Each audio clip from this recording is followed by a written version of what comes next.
കോൺഗ്രസ് ഉളിക്കൽ മണ്ഡലം കമ്മിറ്റിയുടെ ആഭിമുഖ്യത്തിൽ നിയുക്ത എംഎൽഎ അഡ്വക്കേറ്റ് സജീവ് ജോസഫിന് പേരട്ടയിൽ സ്വീകരണം നൽകി. നിയുക്ത എംഎൽഎ അഡ്വക്കേറ്റ് സജീവ് ജോസഫിന് കോൺഗ്രസ് ഉളിക്കൽ മണ്ഡലം കമ്മിറ്റിയുടെ ആഭിമുഖ്യത്തിൽ പേരട്ടയിൽ സ്വീകരണം നൽകി. നിങ്ങൾക്ക് എങ്ങനെ നന്ദി പറയണമെന്ന് എനിക്കറിയില്ല. ഈ തെരഞ്ഞെടുപ്പിൽ അത്രയേറെ ഭൂരിപക്ഷം നൽകിയാണ്, നമുക്ക് ചിന്തിക്കാൻ കഴിയുന്നതിലും അധികം ഭൂരിപക്ഷം നൽകിയാണ് എന്നെ വിജയിപ്പിച്ചത്, UDFനെ നിങ്ങൾ വിജയിപ്പിച്ചത് എന്ന് മനസ്സിലാക്കുന്നു. കഴിഞ്ഞ തെരഞ്ഞെടുപ്പിൽ 10,000 വോട്ടിൻ്റെ ഭൂരിപക്ഷത്തിൽ നിങ്ങൾ വിജയിപ്പിച്ചു. നിങ്ങൾ അർപ്പിച്ച വിശ്വാസം കാത്തു സംരക്ഷിക്കാനും ഈ നാടിൻ്റെ വികസനം ഉറപ്പുവരുത്താനും നിങ്ങളോടൊപ്പം നിന്ന് ആത്മാർത്ഥമായി അതിന് സാധിച്ചുവെന്നാണ് ഞാൻ കരുതുന്നത്.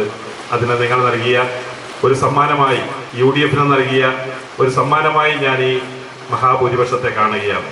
ഈ വലിയ ഭൂരിപക്ഷം 42,500 എന്ന ഈ ഭൂരിപക്ഷം അത് വലിയൊരു ഉത്തരവാദിത്വമാണ് എന്ന് ഞാൻ തിരിച്ചറിയുന്നു. ആ നിലയിൽ തന്നെ നിങ്ങളുടെ ആഗ്രഹങ്ങൾക്കൊപ്പം, ഈ നാടിൻ്റെ ആവശ്യങ്ങൾക്കൊപ്പം, ഈ നാട്ടിലെ ജനങ്ങളുടെ സ്വപ്നങ്ങൾക്കൊപ്പം ഉയർന്ന് പ്രവർത്തിക്കാൻ ഞാൻ എപ്പോഴും പ്രത്യേകം ശ്രദ്ധിക്കുമെന്നും.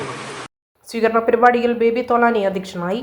ബിജു വെങ്ങലപ്പള്ളി സ്വാഗതം പറഞ്ഞ പരിപാടിയിൽ ചാക്കോ പാലക്കലോടി, പുരുഷോത്തമൻ, ബെന്നി തോമസ് തുടങ്ങിയവർ സംസാരിച്ചു. നിഷ ജോസഫ് നന്ദി പറഞ്ഞു. എല്ലാ നിയോജക മണ്ഡലങ്ങളിലും അതാത് ജനപ്രതിനിധികൾ ആ സ്നേഹം പങ്കുവെച്ചുകൊണ്ട് കടന്നു പോവുകയാണ്.